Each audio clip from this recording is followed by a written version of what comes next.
Assalamualaikum warahmatullahi wabarakatuh. Perkenalkan, nama saya Hasika Putri Bestira dari kelas 11 IPA Internasional akan menjelaskan tentang peristiwa VOC dan tanam paksa di Indonesia. Masuk dan berkembangnya VOC di Indonesia terbagi menjadi 3 bagian, yaitu lahirnya VOC, bubarnya VOC, dan juga kekejaman VOC. Terbentuknya jabatan baru. Mengawali ekspedisinya tahun 1605, VOC telah berhasil mengusir Portugis di Ambon.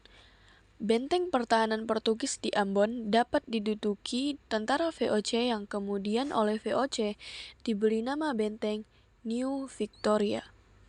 Pada tahun 1610, diciptakan jabatan baru dalam organisasi VOC, yakni Jabatan Gubernur Jenderal.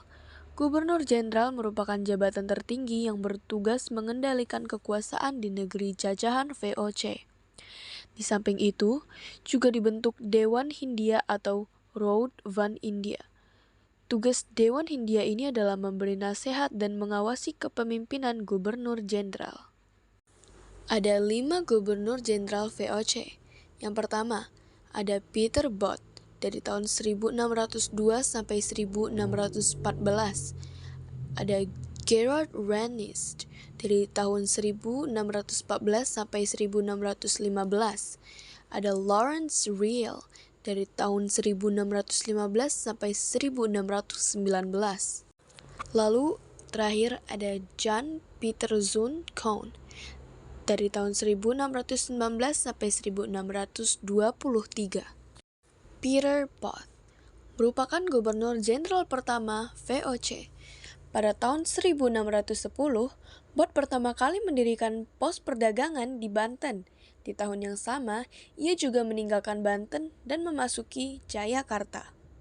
Pada tahun 1611, Both berhasil mengadakan perjanjian dengan penguasa Jayakarta guna pembelian sebidang tanah seluas 50 dikali 50 fadem dikali fadem sama dengan 182 cm yang berlokasi sebelah timur Muara Ciliwung. Both juga berhasil mendirikan pos perdagangan di Ambon dan mengadakan perjanjian dengan Maluku. Selanjutnya ada Gerard Renist yang terbilang cukup singkat dengan mempunyai masa jabatan hanya berlangsung dengan 1 tahun. Lalu ada Lawrence Riel yang berhasil membangun gedung Mauritius yang berlokasi di tepi sungai Ciliwung. Siapa sih yang gak tahu Ciliwung? Next ada Jan Pieterszoon Koen, dikenal sebagai Gubernur Jenderal yang paling berani dan kejam serta ambisius. Kota Jayakarta dibumi hanguskan oleh J.P. Koen pada tanggal 30 Mei 1619 dan dibangun kota baru bernama Batavia di atas puing-puing kota Jayakarta. Cara-cara VOC untuk meningkatkan eksploitasi kekayaan alam adalah dengan merebut pasaran produksi pertanian, yaitu dengan memonopoli rempah-rempah di Maluku, dan tidak ikut secara aktif dalam kegiatan produksi hasil pertanian. Hasil pertanian dibiarkan berada di tangan kaum pribumi, dan VOC dapat mendapatkannya dengan cara memaksa. VOC berusaha keras untuk menduduki tempat-tempat yang strategis. Cara yang dilakukan selain kekerasan dan peperangan, dan juga politik adu domba atau divide et impera. VOC campur tangan atau intervensi terhadap kerajaan-kerajaan di Nusantara, dan lembaga-lembaga pemerintahan tradisional tetap dipertahankan dengan harapan bisa diperalat oleh VOC. Lahirnya VOC.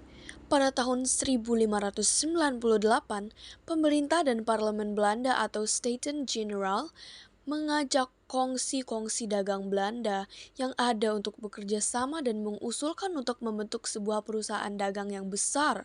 Usulan ini baru terrealisasi 4 tahun berikutnya, yaitu pada tahun 1602. VOC atau Verenigde Oost-Indische Compagnie atau dapat disebut dengan Perserikatan Maskapai Perdagangan Hindia Timur Kongsi Dagang Hindia Timur. VOC secara resmi didirikan di Amsterdam pada tanggal 20 Maret 1602. Tujuan dari dibentuknya VOC adalah untuk menghindari persaingan yang tidak sehat antara sesama kelompok atau kongsi pedagang Belanda yang telah ada, memperkuat kedudukan para pedagang Belanda dalam menghadapi persaingan dengan para pedagang negara lain, dan sebagai kekuatan revolusi dalam Perang 80 tahun sehingga VOC memiliki tentara. Pimpinan VOC. VOC dipimpin oleh sebuah dewan yang beranggotakan 17 orang direktur, sehingga disebut Direktur 17, atau disebut juga dengan Heren XVII. Heren XVII ini maksudnya para tuan, misalnya Lord, Duke, Count dari 17 provinsi yang ada di Belanda sebagai pemilik saham VOC. Mereka terdiri dari 8 perwakilan kota pelabuhan dagang Belanda. Hak oktroy melakukan monopoli perdagangan di wilayah antara Tanjung Harapan sampai dengan Selat Mogelhines, termasuk Kepulauan Nusantara, membentuk angkatan perang sendiri, melakukan peperangan, mengadakan perjanjian dengan raja-raja setempat, mencetak dan mengeluarkan mata uang tersendiri, mengangkat pegawai sendiri, dan memerintah di negeri jajahan. Perubahan lembaga VOC. Pada abad ke-17 sampai awal abad ke-18, VOC mengalami puncak kejayaan. Jalur perdagangan yang dikendalikan VOC menyebar luas. Namun, di balik itu banyak persoalan-persoalan yang muncul. Pada tahun 1749, terjadi perubahan yang mendasar dalam lembaga kepengurusan VOC. Pada tanggal 24 Juni 1719, Gubernur Jenderal Henry Voussoir-de-Ron mengeluarkan ordonansi untuk mengatur secara rinci cara penghormatan terhadap Gubernur Jenderal kepada Dewan Hindia beserta istri dan anak-anaknya, dan pada tahun 1754, Gubernur Jenderal Jacob Mosel mengeluarkan ordonansi baru. Ordonansi ini mengatur kendaraan kebesaran. Beban hutang VOC. Beban utang VOC semakin berat, sehingga akhirnya VOC bangkrut dan gulung tikar. Bahkan ada sebuah ungkapan, VOC singkatan dari Vergaan onder koruptie atau tenggelam karena korupsi. Dalam kondisi bangkrut, VOC tidak dapat berbuat banyak menurut penilaian pemerintah. Keberadaan VOC sebagai kongsi dagang yang menjalankan roda pemerintahan di negeri jajan gak dapat dilanjutkan lagi alias gak bisa terselamatkan. Pada tanggal 31 Desember 1799, VOC dinyatakan bubar. Semua utang piutang dan segala milik VOC diambil alih oleh pemerintah Belanda. Pada saat itu, Gubernur Jenderal terakhir atau Van Overstraten masih harus bertanggung jawab tentang keadaan di Hindia Belanda. Ia bertugas mempertahankan Jawa dari serangan Inggris. Pada 27 Maret 1749, Parlemen Belanda mengeluarkan UU yang menetapkan bahwa Raja Willem IV sebagai penguasa tertinggi VOC. Pengurus VOC mulai akrab dengan pemerintah Belanda, kepentingan pemegang saham terabaikan. Pengurus nggak lagi memajukan usaha perdagangannya, tapi berpikir untuk memperkaya diri. Keuntungan VOC semakin merosot. Pada tahun 1673, VOC tidak mampu membayar dividen. Selanjutnya adalah tanam paksa.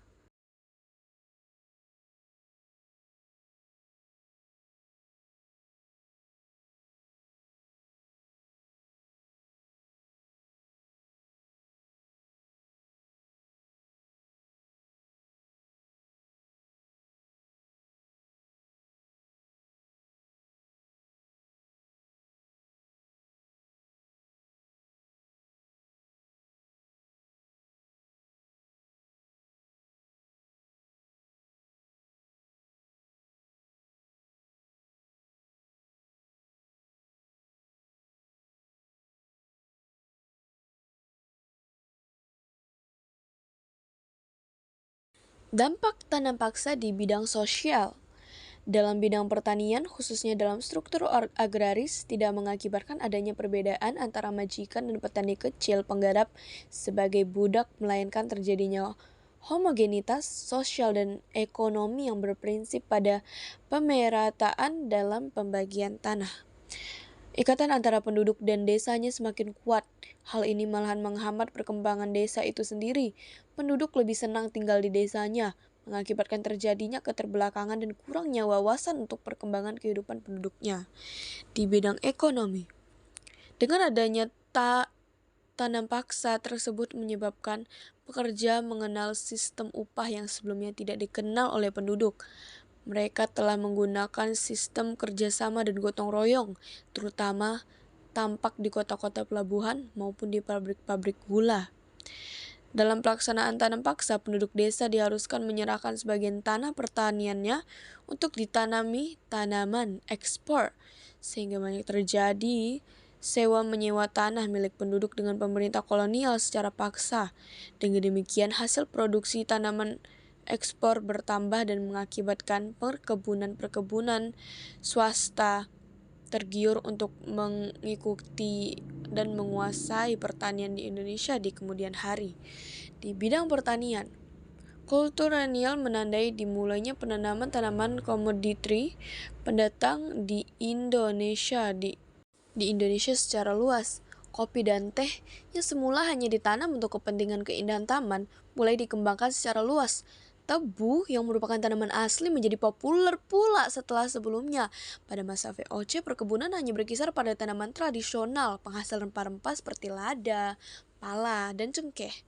Kepentingan peningkatan hasil dan kelaparan yang melanda Jawa akibat merosotnya produksi beras meningkatkan kesadaran pemerintah koloni akan perlunya penelitian untuk meningkatkan hasil komoditi pertanian dan secara umum peningkatan kesejahteraan masyarakat melalui pertanian. Tokoh penentang tanam paksa ada Edward Dois Dekker, ada Fransen van der Putte, dan ada Baron van Boevel. Penghapusan tanam paksa. Kesimpulannya, thank you.